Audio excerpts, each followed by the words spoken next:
My name is Justin, and I am a son of God and an addict, and the host of the RICO 12 speaker meeting. And thanks to my God, the steps, and the fellowship of other addicts, I am sober one day at a time since June 19th, 2015. And for that, I am beyond grateful. Welcome to RICO 12. We are an organization whose addictions include alcohol, drugs, lust and sex, food and gambling, just to name a few. We come together from all places, faiths, and backgrounds to learn the similarities of addiction and to gain tools and hope from others who are walking a similar path. We invite recovering addicts with at least 1 year sobriety and who are actively working their recovery in their respective fellowships to share their experience, strength, and hope on a live Zoom webinar each Friday at noon Central Time for 20 to 25 minutes.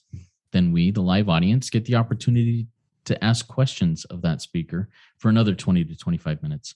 If you're hearing this meeting in recorded podcast form and would like to participate as a live audience member in the future, please go to RICO12.com. That's RECO12.com to learn more and submit your email address there to receive weekly invitations. RICO 12 is a self-supporting service, and we appreciate your help in keeping us working our Step 12 in this manner. We gratefully accept contributions to help cover the cost of the Zoom platform, podcast platform, web hosting, and administrative costs. To contribute, you can go to RICO12.com/support, or you can click the link to PayPal in the chat of the live meeting that I'll put up here, or in the show notes. When you contribute, please specify the meeting number. This is meeting number 70. We've got 70 of these now. It's an awesome journey we've been on the last year and a couple months, and I'm very grateful for it. One more word about our speakers before we introduce today's speaker. When we line up a speaker for a meeting, we ask them to seek guidance on what and how to present so that they can reflect the light they have been given. That light will inspire hope, meaning, worth, and growth in us, the listening audience. Now let's introduce our guest speaker for today, Adeline G, whose topic is playing the blame game with a focus on emotional maturity. Now here's Adeline G in her own words. Quote, I entered the program 12 years ago as an adult child in ACA, then migrated through the fellowships in the following order: Al-Anon, CoDA, NA, CMA, SLAA, and finally AA, her last house. I actively work on the Al-Anon, SLAA, and AA program. Al-Anon is the software I run in all of my programs, but AA is where I got my recovery, and SLAA is my core addiction. I'm best known for my analogies and acronyms. Adeline, the floor is yours. Take it away. We're excited to hear from you. Hi, everyone. Thank you so much for that introduction, Justin. I'm Adeline. I'm a sex and love addict, a drug addict with a capital A. I've been in and out of lots of fellowships, but my sobriety date is October 28th, 2020. So I got sober off of all mind-altering substances starting during the pandemic. I have made my way through all those relationship programs, but it wasn't until I got honest and, asked myself, how badly do I really want to maintain conscious contact with a higher power? Because if I do, I can't blot out my consciousness and just take my will back and be like, God, if you could just hold those yellow and red flags, I'm just going to go to this bachelor party real quick and come right back. This was, if I'm asking for a psychic change, I have to be willing to change literally everything about me. So, my AA home group meets Monday through Friday. It's out of South Pasadena. It's called The Early Show at 6 a.m. So if anyone wants to wake up at 6 a.m., I just knew that if I needed to get serious, I needed to find a home group that was strong. I needed serious parenting. And I came on to this AA meeting and just saw this like sea of gray hair and lots of soft-spoken wisdom. And so I stuck around, and, relapse is not a part of my story as it relates to alcohol, but in my sex and love addiction, that's a different story. I grew up in an alcoholic home. My dad was a rageaholic. He's my flagship qualifier as it relates to Al-Anon. The chaos of growing up in chaos. My dad was like the sun, and we orbited around him, and he was His Majesty the King, but it was like the drunk baby king. And I'm so grateful that that I've been able to reclaim my childhood memories and to just have a different perspective and different narrative of how it happened. But at the time, it just seemed like my mom was this, this like angry, resentful wench who kept him from coming home, and so boy, could she have used a drink, because she came from a long line of drunks and dry drunks and never touched it. But she just riddled fear into all of us. It was like, if I walk outside the house, I'm going to light on fire. And so I grew up with a lot of like angst. And unfortunately, she was deep in her codependency and her love addiction issues. So like we were manipulated as pawns, and it was like, if you are good, daddy will come home. And so, I think being a small human trying to make sense of this world and needing a design for living, there were no adults around, there were no sponsors around. And so I just figured it out, and I was a child of neglect, just needless, wantless, perfect, got good grades and didn't cause anyone any trouble. I spent most of my life singing for my supper and performing for my love. And that was because when I was 5, I was involved in just a tragic accident where my little brother, lost his life. And, someone fell asleep at the wheel, and I shouldn't have been left alone with the baby. But nonetheless, I, very, very simple thinking. I felt like I had all this trauma from survivor's guilt, and I had no way to process it. Feelings were not talked about. They weren't a thing. They're designed for living with survival. So it was all based in the physical realm, right? It's like what you see and what I have, like what my worth is, the things that I can show for it. Like I need to be able to prove. And that's what was going on. I had developed from being so codependent and earning my oxygen all the time.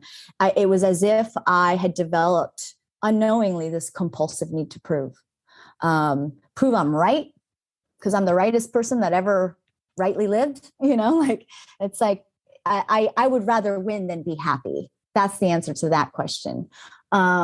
So jading was a thing. Jade for me stands for justify, argue, defend, explain. And so it's all about all the facts. And so I was really good at finding the right facts to support whatever it is that I needed to support. My first addiction was the pacifier. And my first way to escape was fantasy, right? Like imagination. Conjure up a best friend if you're alone. And one of the most poignant moments for me being a parent is when I was volunteering at my son's school for breakfast duty. And then I stay and I help for a little bit until the aide comes.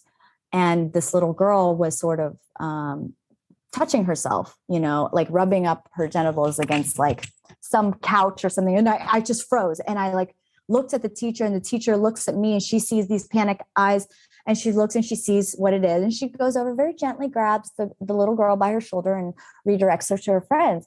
And she goes, yeah, when that happens, don't make a big deal out of it. Just very gently, redirect her her attention elsewhere. And we just say, we don't do that. And we when you make a big deal out of it, it teaches them shame. And we leave that to their parents. And it was something so poignant about that moment, right? Because she was like, yeah, they just know it feels good. They don't know any better, And that was when that was the first like light bulb moment where I'm like, oh my God, so much of this is conditioning.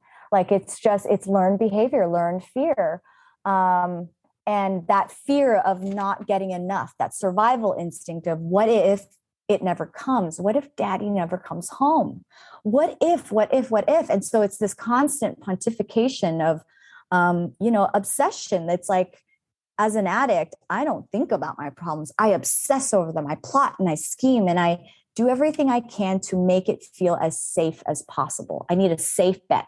I need to know that you're never going to cheat on me. So let me compulsively test you over and over and over and self-sabotage because I don't feel worthy until you finally do leave me. And then I can be like, see, I told you didn't love me unconditionally. Thereby creating the very same BS I'm trying to co-sign.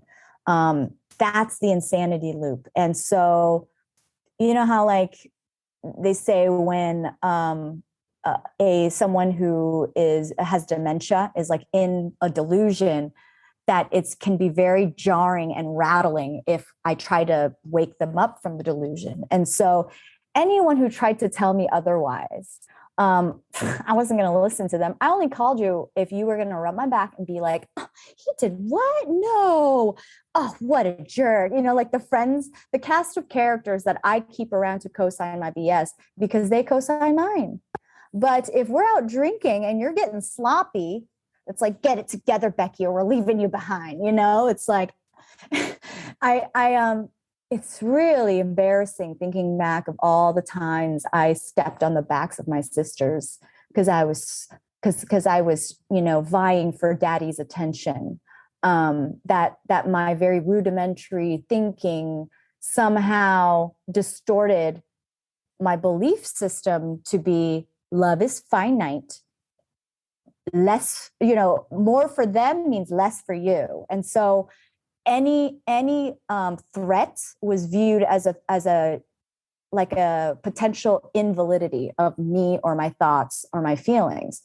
I think that's why we fight holy wars, because it's like, no, mine is the right God. No, mine is the right God. And that's what I love about 12-step fellowships is like, believe whatever God you want to believe in. We were all created by something, and your interpretation of this poem does not negate my interpretation of it. You know, it's like, I don't need to justify or explain why my God is right, because it's just a different colored door to the same place. You know, it's like, I think no one could know what God is, for sure. Anyway, that's the whole point of faith. It's like knowing that no matter what, it's going to be okay. That for every like moment where I felt like the sky was falling, at some point it stopped falling and I found joy again. Now the deliberate manufacturing of misery, I'm not good about stopping that. But if I utilize the tools of my program, I can minimize that damage, right? Like pain is inevitable. It's part of the human condition. Like life gets lifey, you know, it's like time to put my big girl pants on. The reason why this hurts so bad is because it's delayed hurt, you know, like it's like any tragic situation that happened in my life, I was supposed to feel a certain amount of pain from it. And any deflection of that pain, you know, like gotta get under a new man to get over an old one, you know, like that was the whole rationale, right? Like just Tarzan from relationship to relationship, so I never have to feel. And then I wonder why I'm acting like such a pretty princess who expects to be taken care of emotionally and physically and financially in every single way. I think a piece of me felt like I deserved it, like I had suffered so much as a child, and I didn't get much of a childhood, and I grew up too fast, and wow, right? If I was really looking at things objectively, I would see that I'm not that fair. So the gift of desperation for me came when, after a breakup, I just felt so unlovable and so unworthy.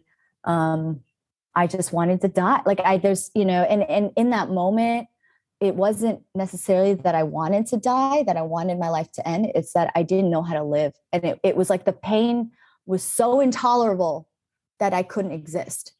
And, and so I opted for a very permanent decision to a very temporary feeling.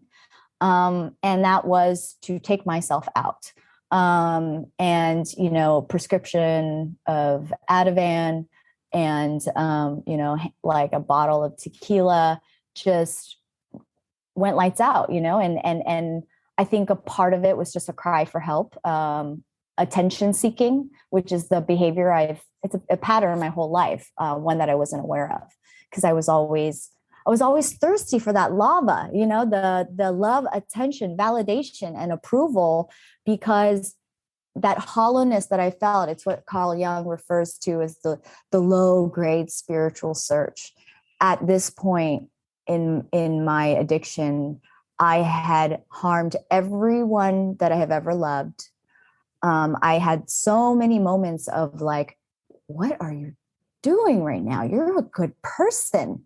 Like, why are you cheating on your fiance, the man that you have loved for the last decade of your life? Like, what are, and being in it. And feeling powerless to stop it.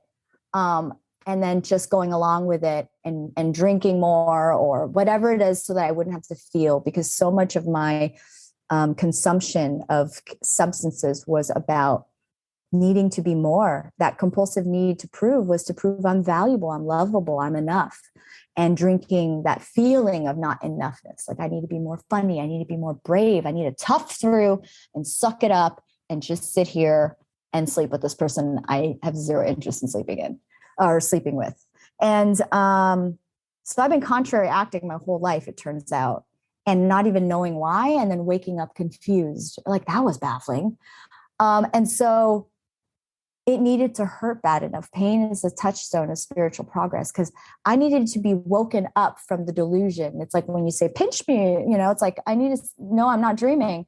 That was the moment of pain for me, was when I went bye-bye and then opened my eyes. And all I saw was these big old saucer eyes of my 6-year-old, panicked and in full blown, like I've never seen him this crazed and freaked out. And it was like in that moment, in a instant, I saw the face of the devil and God at the same time. Mind you, lots of substances in my system, but it was the pinhole that I needed to open my mind up to something else. Because in that moment, because I needed relief so bad, it was like all of that emotional, like, because I was puffing up, I was bottling my feelings, and I finally just like popped like a pimple. I was emotionally constipated, I like to say, and God sent me a laxative. And in that moment, I surrendered, and I knew I was a child of God. But I didn't even know what it meant at that point. I'm realizing that there's a big difference between knowing, thinking, feeling, doing. The chapter is called Into Action, not into thinking or into feeling. So, this ever searching mind of mine found all sorts of ways to crawl through this process. But I was at that point almost willing. And I decided, okay, I'm going to finally let go. And when I came to SLAA, step one was very difficult for me. It's like, no one wants to join an S program. There's like all sorts of connotations that come with that. But, I have a disease and it loves to judge, and it's like, I always wondered why I felt so unique. It's because you can't judge without separating, am I better than you? Am I worse than you? It's like, I'm constantly comparing myself. And, it's like, if I'm better than you, I feel good. If I'm worse than you, well then like I'm even the best at being the worst. And it's that constant anxiety, this undercurrent of anxiety that I have lived with my entire life that I did not know. Because it's like, how you can become like nose blind to your own scent. I had become blind to that tension. It was just a part of living. And what that was this like undercurrent of fear of like, I have told a bajillion lies. And at any point I could like, fall asleep at the wheel and be found out, and my whole house of cards will come crashing down. And that's what was happening. I was, so ashamed of what had happened with my son. I felt broken, just didn't see my purpose for living. Most religions and philosophies would agree that human beings are generally well-meaning and good intentioned, but we have dark impulses because we're selfish and we're emotional. That's the best part about being human, free will, choices. And it had never occurred to me, because I was always like, my ego is not my amigo.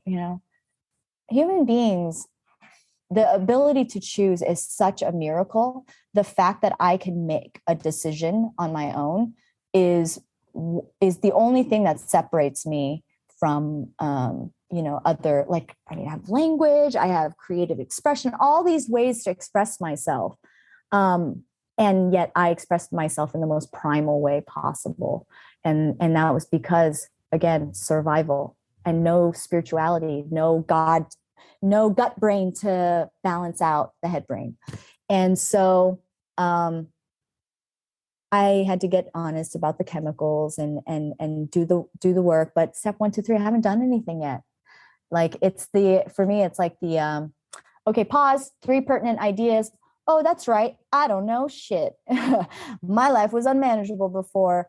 It's like me reminding myself that I had already made a commitment, and that now this is my ego getting in the way. It's like, that's what the 3 pertinent ideas for me were supposed to do. When I get to step 3, I review those 3 to remind myself. So I'm training that muscle. And then I can be like, oh yeah, right, I can't, he can't, let him. All right, contrary action, and I'm not going to do this. Because there's no mental defense against the first, drink or think or whatever you want to use. I'm powerless to the first thought, but not the second thought or the first action. So I had to be able to delineate the difference between impulse and compulsion. Once I am love drunk, I am steamrolling down the tracks, and it's like Lorraine Bobbitt with a hatchet, right? Like, you can't stop me. But could I resist? I thought that, like, admitting I'm powerless was like, oh, my qualifier standing in front of me, I'm powerless, I'm going to fall into his arms. It's like, no, I can resist the impulse with the help of my higher power. This moral compass I've been counteracting this entire time because I'm needy, greedy, and seedy. And so once I can resist it, and the longer time I have away, the easier it is, because I'm once, it's like chips, right? Like, once I pop, I can't stop. So when I had like enough gusto and enough wind behind me, I went into a 4 thoroughly, like, just like it says in How It Works. And my sponsor did not bother with columns or anything. I just wrote about the relationships, and my defects just flew off the page. I just had to, say, finally get honest, be like, here's the shit I'm still pissed about that I can't get over. Here's the shit that I'm still scared of. And like, it's holding me back in life. I need to put my big girl pants on. And then here's the stuff I drink over. Here's the stuff that, like, really tortures me, that I want to pretend has never happened. And, it was like, she said, it's all the same garbage, it turns out that I was behaving in the world in a very developmentally inappropriate way. And I was still expecting to be rescued, I was still waiting for daddy to come home. I wanted magic to rescue me, and magic wasn't going to rescue me. God does not do for those what they can do for themselves. And so, in the SLAA basic text, it talks about how when we're faced with the stark recognition of our profound frailty, and when we can see that, like, we're undisciplined, and so we need something other than us to discipline us, because it will never make sense if I just indulge in the thing and then, like, expect things, based on very unrealistic perceptions of the world. I had just never been parented properly. Like, it turns out I can't just copycat my way into this thing. Character assets, they have to be built, character has to be built. It's not a costume I can just step in. And, I was, as a sex and love addict, I was very manipulative. I needed to really be able to look at someone in the eyes. I need to confront the body count, and I've just been like throwing the bodies in the backyard, just covering up, like it's not there, just like totally in denial. So the reason why I didn't want to look was because I'm like, I know it's bad, this trail of broken hearts. I was both anorexic and codependent. So as an anorexic, sex had a utilitarian function for me. And I almost had to disassociate from it because I'm so afraid of love and intimacy. And so my pattern there is razzle dazzle bolts, because I just did whatever I could to get it, and so I oversold the goods, so to speak. And then on the, codependent addicted side, sex became a stand-in for love. The truth was, I didn't even know what love was. I just became so attached to this idea, to the idea of love, because, rom-coms, Disney, superhero movies, I romanticized everything. And it was like, love is a boy standing on my lawn with a ghetto blaster, asking me to prom and throwing, rocks at my window. Like, if it wasn't some big declaration, I felt like I wasn't worthy of something more extravagant. It's so gross to hear myself say it out loud. And so I needed brakes and gas, because it was like all brakes or all gas. And my addicted pattern is mother, smother, cheat. I needed him to approve of me 365 days of the week. And if one day he criticized me for loading the dishwasher wrong, it would trigger my fear of abandonment so primally that I nuclear reacted. I would pole vault over mouse shits. It was so primally wounding. And if I just thought you might have cheated it on me, I would already assume that you have take insurance out of looking like a chump and go cheat on you, so that when it was revealed, I could be like, see, I did it first. And then if it turns out you didn't cheat, then what you don't know can't hurt you. So that was my thinking. And when I looked at someone in the eye and said, I used you and I'm sorry. I used you to recreate my primal scene with my father. And we were role playing it, except you didn't know you were playing a role. I needed to feel better than you. And so I justified it by treating myself like the drug and saying, well, at the very least, since he didn't get to be with me, at least he got to sleep with me. And it's, I'm mortified. And then because I wasn't enough of a woman to just be honest about it, I manipulated you into thinking that you were the reason why we broke up. I would claim victim, and then I would assassinate your character afterwards. I was malicious and intentional in doing this. And this is a part of me that I am working to change because I don't want to do it anymore. And it was as if every single time I said it out loud, every single time I shared about it in a meeting, I was spiritually pushing myself further away from it. And my sponsor was sneaky. She had me make a list of people I was willing to make amends to. And then, and I was kind of an eager beaver about some of them. And she was like, yeah, no, you're never gonna torment this person again. We're going to start with this resentments list, because this is a spiritual exercise. And I'm guessing the people you retaliated against the hardest were the people that you blame for this. And I love to point fingers, because this very smart brain, my disease is not designed to see itself, because it's my very sense of self. Anytime I'm involved, there's a blind spot. That's why a solitary self-appraisal seldom suffices. So after reading my fourth step for 10 hours, she handed me a piece of paper listing all of my character defects and citing her evidence based on what she heard for 10 hours, and said, there's no denying it. Sit with this, get comfortable with this, feel the feelings. And I cried. I cried and I laughed. And I they say tears and laughter are signs of conscious contact with a higher power, because we're finally feeling the feelings.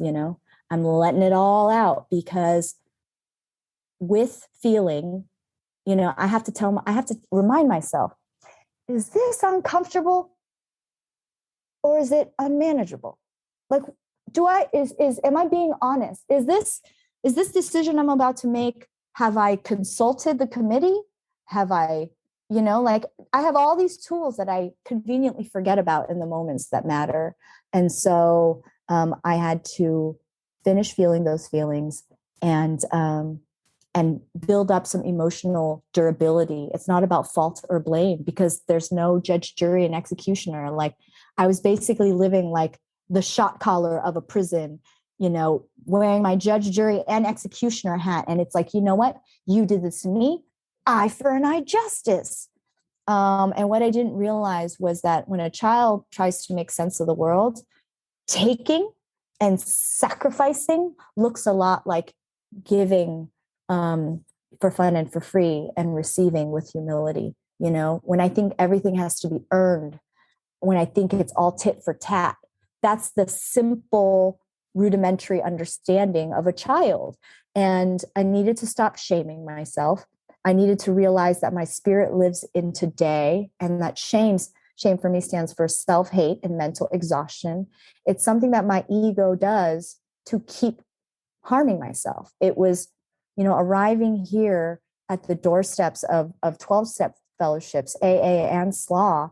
I was like a feral spiritual orphan that was angry and distrusting of the world, and no ability to filter out the bad stuff. So I just blocked myself off from the good and bad stuff and then blamed other people for it. And I was trying to do this thing where, like, I come out behind the wall just to take something, and then I come back behind the wall. And so I was taking from the stream of life. I was not depositing anything to it. And when I could really see how I've harmed people, and so today I live my life in this way where I know I've experienced enough of the promises to know that this thing works. It works. It works for whatever. The steps are the same in every program, but little different with sort of the ancillary components that come with that specific addiction. But I needed a psychic change, and I needed to understand that, like, 10 or 20 years of drunkenness and acting out would make skeptics out of anybody. It takes time to earn back the trust in my loved ones' lives. And the truth is that because they love me, they're more than happy to let the scales tilt in the other direction.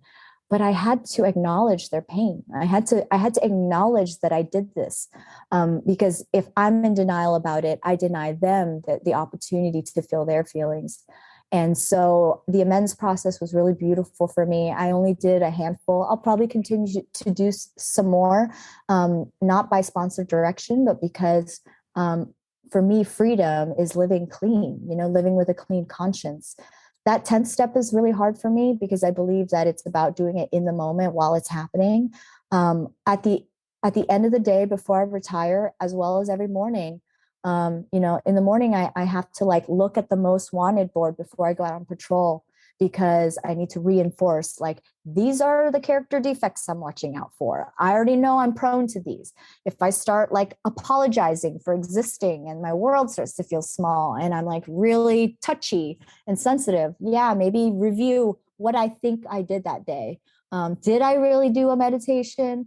And the thing is, I'm always assigning value to things that could never be assigned. I don't know what the value of meditation is, but I know it works, and I have to have faith and trust in this process. And it turns out for me, these 12 steps, they were 12 steps to God, a roadmap to God. That's why it didn't matter what I believed in to get me past that finish line. I can have some compassion for the little girl inside of me today.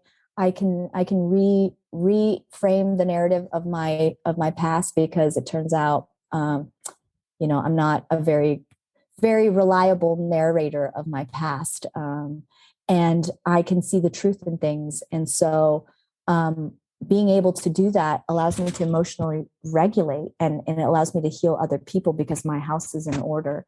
If I'm flipping a dirty coin, any way I flip, it's going to be dirty. But if I clean my side, it gives them the opportunity to also, based on just their effort, make things right. So for me, it's like two people pointing a gun at each other, and someone has to put the gun down first. Otherwise, you're just shooting back and forth, and it never ends. It's like, well, then he did this, and then I did this, and it's constant retaliation. Every time I do that, I double the suffering. And so, if I have a gun pointed at my opponent, having faith is saying, I'm going to put my gun down first. And maybe you shoot me, maybe you don't. But at least this way, we don't both die. It's living like that, because it's learning the difference between what I control, which is just me, what I affect. These are all the people that I have directly harmed, and I can do that just by handing my misery to the gal at Starbucks. And so, and then she hands it to the next person, because she's having a bad day already, and I just made it worse. And then that customer hands it to the next person at work, and then it just goes on. And I don't have to do an inventory on that wreckage. So I know when anger erupts inside of me, like I'm harming someone and I don't know the value of that harm or the pain relative to their suffering. That's why when I go to the hospital, they say, like, what's your pain level? Because everyone's is different. I'm not going to compare my problems to some kid in the Middle East. This is my world, and this is my reality, and this is the one I need to live in. So I don't do social media. I barely do the news, just to kind of stay current on facts. But that 12th step, I held so long on that one because I don't know if I'm recovered enough. The magic of being in the day-to-day minutia of like a little girl who's like, SOS, I need to call the firehouse, I need some help. And then I'll wrap up by, it's like to watch her grow from being a little girl, because I can see things clearly now. I have a mirror. And then to watch her grow into an autonomous woman who relies on nothing but God and is fully self-supporting of her own contributions and knows who she is. That's the magic right there. That's where I met God. And I found the difference between passion and compassion. Freedom is in the St. Francis prayer for me. And I'm realizing that I went over, and you were too kind for not interrupting me. Thank you for letting me share. Thank you, Adeline. I appreciate that. And yes, I almost jumped in there and I was like, you know what? She's spitting fire here. I want to let her continue to do that. So thank you for this share. We have time for a few questions to our live audience. If you have a question for Adeline, please type it in the Q&A link at the bottom of your Zoom window. I've written down several questions here, and we'll get to as many as we can in the next 15 minutes or so. So Adeline, first question I have for you is you mentioned that you don't just think about your problems in your addiction, you obsess on them and just thrive on them. How do you go about getting past when I have a problem, obsessing on it and just thinking about it and then moving forward? What are some of the tools or tricks of the trade that you use for that? Yeah. So when I was withdrawing from a person in my sex and love addiction, I remember in college, I took a speech class, and to train out the habit of verbal pause, anytime I said or like, I snapped a big rubber band on my wrist. So I would snap anytime I thought of him, I would snap it and say magical qualities, just to remind myself that like it's not him, it's just it's like I need my human pacifier. And so it's like just right sizing it, being practical in my techniques, and move a muscle, change a thought. It's like if I sit there and I microwave a thought, it's just gonna like, it's like looking at a sheet that's half black, half white. If I stare at the black side, the black seems to get bigger, and then the white's only a sliver in my peripheral. So like I need to stop the magic magnifying mind, because it means I'm getting momentum in the wrong direction. I like that. And I like that imagery that you used there. Thank you. Another question I have for you. You talked about co-signers of your BS, people that would just pat you on the back and say, oh, you poor baby. Now, in my experience, a lot of those people are who I spend most of my time with throughout my life. How do I either cut the tie with them or maybe turn them into non-co-signers of my BS and real authentic friends? Or how do I move on from them? I don't feel like, for me, that would be the initial instinct, is to do that. Like I'm on some, reality show and people are getting the axe from my life. I feel like what I've learned to do, transcendental meditation has been a life changer for me, because it really taught me how to meditate in a way that allows me to just let things be. And so organically, I feel like they tend to weed themselves out.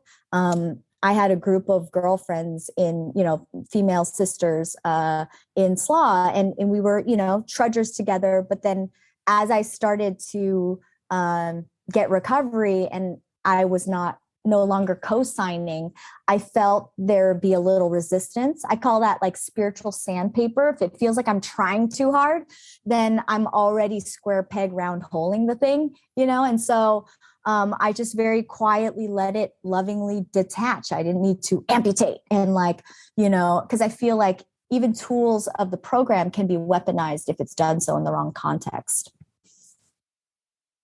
Thank you for that. We have a question that came in from one of our live audience saying, you said that you would continue to make amends, but not under sponsor direction. And the follow-up is, isn't that a recipe for disaster in running the show via your own will? What are your thoughts on that, Adeline? Oh, and I just meant that even if I wasn't directed to make amends to every single person on that list, that I would still want to do so. If I was directed not to make amends to them, then I wouldn't push past it with, my own thinking, entertainment purposes. Yeah. Thank you for that clarification. When you said that, I also had the little red flag jump up and I was like, I wonder what she meant by that. So I'm glad that the question was asked so you could clarify that. Thank you. All right. Another question I have for you. You talked about how even when the sky appears to be falling, when you rely on your higher power, on God, the sun's going to come up in the morning. The sky isn't going to crush you. And then you said a qualifier of, but if I'm the one that's creating my own sky to fall, that could be a different story. How do you recognize when you are creating the events around when your sky is falling on you rather than things that are outside of your control? I think it's that morbid reflection of being confused by one's own actions. So usually I would cause the relationship to destruct. And it was really me acting out my own aggression against myself. So I don't feel like I'm worthy of this relationship. And that's why I'm constantly testing it, because I need it to be a sure bet. Because if it's not, I'm going to be abandoned. And that's like the subconscious or unconscious thinking behind that action. So to tell someone I'm done and then basically push them off a ledge and then cry over the fact that they fell, it's like, why did I that's when I start something's amiss, right? So there's something wrong with the logic up here. And so I think most of it is about building a distrust in my own thinking, because the steps are all about humility. I'm doing soul surgery and my brain needs to be molded. So I need to be so surrendered that I can allow the steps to work me. Right. So just reinforcing this idea that I can't trust myself. Thank you very much. We have another question from a live audience member, Shalina. She asks, how did you get to the point you could forgive yourself working on and she says, I'm working on a step 4 here. So how do you get to that point of self-forgiveness? I think it's all faith. It all comes down to, I have such amazing guides, and sometimes it's as simple as asking myself, where's God in all of this? Because for me, what keeps me going is a faith that it always works out in the end. It's life cycles. It goes up, it's down. Life has its ups and downs. These colloquialisms exist for a reason. And if I don't want to treat each state like it's a permanent state. It's just a reminder that what goes up must come down, and what is down has to come up, and trying to anchor my sanity somewhere in the middle. So if I'm riding a high, to remind myself that this will end so that I can extract every joy in it while I have it. Everything's on loan. And so, when it's time to give it back to the universe, I need to be able to give it back. If that makes sense. I already forgot what the question was. It had to do with forgiving yourself. Oh, that's right. Forgive yourself. So I believe that there's forgiveness from ego and forgiveness from love. If I'm forgiving from ego, it feels like I lost something. So I'm sacrificing myself on the altar of dignity by letting this go. That's forgiveness from ego. Forgiveness from a love-centric God, like agape love, it looks for the innocence. So, it's an exercise in seeing people for like the children of God that they are, and understanding that their genetic makeup made them this way, just like mine did to make me my worst version of myself. And so if I can change, I need to be able to give other people the opportunity to change. If I don't give someone an opportunity to build character, how are they supposed to build it? Just like I was given that same opportunity. I feel like we don't shoot our wounded because I might as well be turning the gun and shooting it on myself. It's like, this is all about decentralized service to self. So, I buff over there, I shine in here. So if I can forgive you, I'll find forgiveness for myself. That a-hole teeter-totter has to be balanced, though. I have to be an equal among equals. I love that. And for me, for me to be able to forgive myself, I have to be willing to recognize and even own and even accept my imperfections, my weakness, and say, you know what? That's part of me. I can choose and try to choose to be a little bit different than I was yesterday or 5 years ago or 10 years ago or a week ago, whatever, today. But, I can own that and recognize that it's brought me to where I am today and made me a better person. If I own it and work and surrender it and work through it. So awesome. Thank you for sharing that. We have another question that came in from a live audience member. We have time for another question or two. This is from Ty. Ty asks, how would you compare the amount of information you possess about recovery versus the amount of transformation you have experienced? I appreciate this question because Ty asked me this question when I was like a month or two in, and or said that I had a lot of information and not a lot of transformation, because everything was always provable to me, right? Like, again, I have a compulsive need to prove. So when I'm resisting something, I have to find as much evidence, the same, like with the same fury that I have, when it comes to finding shit on my boyfriend's phone, right? Like, it's, if I have enough gas behind it, I can do anything. Where there's a will, there's a way. So I figured I could dissect all of this and explain why I should be exempt from doing these steps, like that terminal uniqueness. And it was great because in the process of doing that, I disproved myself. I'm not going to say that I regret needing to quote unquote figure it out. I know that a lot of people, I know that I could have avoided harming at least one person very, very badly had I gotten it sooner. But I try to live my life today in a way that is confident in the route that I took to get to today. And I know that if I needed to spend 9 months figuring out like how the spiritual ecology of how the world works and go down that rabbit hole, then maybe there's a reason for it. And I can just leave it at that and do my best to just do the next right thing and trust that I'll see the signs because I'm looking for them, Thank you very much. All right. I have one more question here for you before we wrap things up. In your talk, you mentioned a line that really kicked me. It was something that I thought, wow, that's really neat. I hope I get a chance to dig here. You talked about recognizing the difference between impulse and compulsion. It was basically the first thought and the first action, the first thought and the second thought. Can you dig a little bit deeper on that concept of impulse and compulsion and my part? What is my responsibility and what is not my responsibility? Yeah, I mean, for me, it's like I'm not being asked to do anything I'm not capable of, right? And so And in when it comes to resisting impulse, I'm actually being asked to not do something, to not pick up a drink. So it's one thing if I'm being asked to actively do something. So like, it's not like there's some magical force that's like forcing my hand to pick up a drink or text my qualifier. It's that I'm the feral spiritual orphan is running the show in my brain, and I forgot about God. And I just needed to seek and remember, oh, that's right. This is the very thing I'm trying to not do. So if I can have enough awareness to just stop the steamrolling of this runaway train, then I can retrace these memorized things that are just like here's the next thing, here's the next thing, here's the next thing.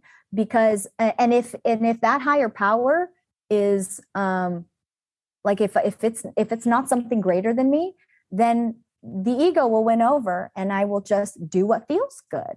Like that's all I've ever done. It's just, I just want candy, no vegetables.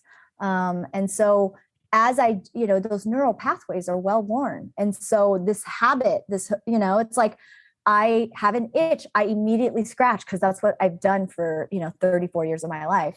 And so this is a tall order, trying to retrain the response mechanism. And as I do that, I will get further and further away from wanting to do that impulsively. But it needs to be a force greater. And then I have to remember that even if I retrain out of the impulse, that the compulsion will always exist. So it's like nature loves a vacuum. And the second alcohol touches my lips, I just know it'll go. And I'm, then I've handed my mind over to the substance, just like I hand my mind over when someone makes me mad, Excellent. Very good. All right. Before we close out, do you have any final words of wisdom for us, Adeline? No, I guess I do. I feel like this for me, this fellowship has been everything. And, I'm always thinking of ways to like, how do I get more people to do this? And I know that I'm just one bozo, but, if I could just earnestly say that, whatever the God thing is for you, if you do this 100% thoroughly and completely and just trust the process, that God is at the end of the rainbow, and it's like, if I'm blind and I want to see, and all I have to do is open my eyes, it's like, I won't understand or be able to make sense of anything that anyone tells me until I actually see for myself. So I hope everyone sponsors the SLAA Fellowship. I think is lacking in sponsors. And so, and I think there's a great need there. But thank you for having me on, and I really appreciated the time, and I hope I said something valuable to somebody. Thank you so much, Adeline. That was a great RICO 12 speaker meeting for all addicts and those who suffer with addiction and want to learn more about addiction. We appreciate your willingness to share, Adeline, and we appreciate all those who have participated in this meeting. I want to invite all of our audience to come back next week. If you've not yet gotten on the live email, so you receive emails each week to remind you about who's speaking and everything, I want to invite you to go to rico12.com and join us there. Also, we are having a lot of growth lately, which is really exciting. And in order to help us carry forward this working of our Step 12, I want to invite each of you to go to the podcast platform of your choice and go in and rate and review RICO 12. It really helps us get that message out there. Next week, we will be hearing from one of my mentors in recovery, Father Bill W., who is one of the loudest voices on TwoWayPrayer in Step 11. He will be speaking to us on using imagination in TwoWayPrayer in Step 11 next week. And I'm really excited about that. I posted, he actually asked me to post this in this week's meeting. He's doing a workshop, a free Zoom workshop tomorrow at 10 o'clock Central Time, 10 o'clock a.m. I've posted the information on there, the Zoom ID and the password for anybody here live that wants to do that. And I'll post it in the show notes for those who are listening between now and tomorrow in the podcast. But it's really good stuff. I invite the audience to come back next week. Adeline, once again, thank you so much. Before we close out here, she's going to send us off in the we version of the Serenity Prayer. So have at it, Adeline.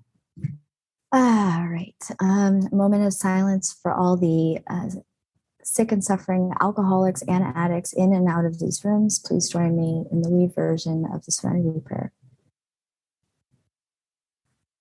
God, grant us the serenity to accept the things we cannot change, the courage to change the things we can, and the wisdom to know the difference. Thank you so much, Adeline. Keep coming back, everybody. It works when I work it, so work it. You are worth it. So worth it.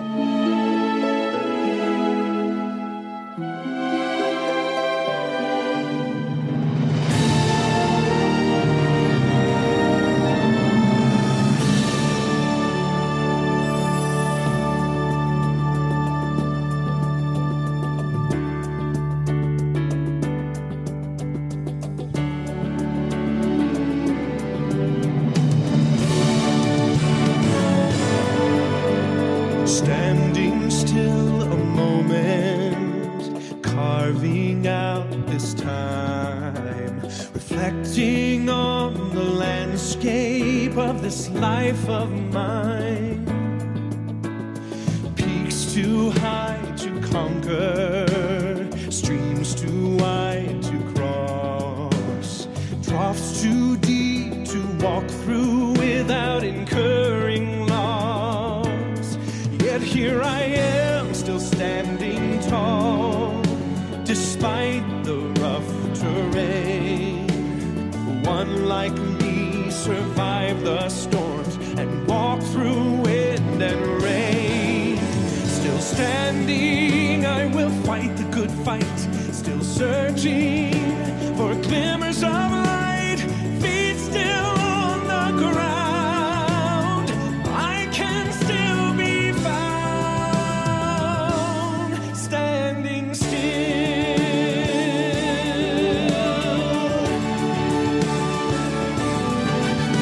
My wings are torn and tattered, but I know I still can fly. I may not soar unfettered, I may not rise too high. Recorded in the book of life and binded with the seal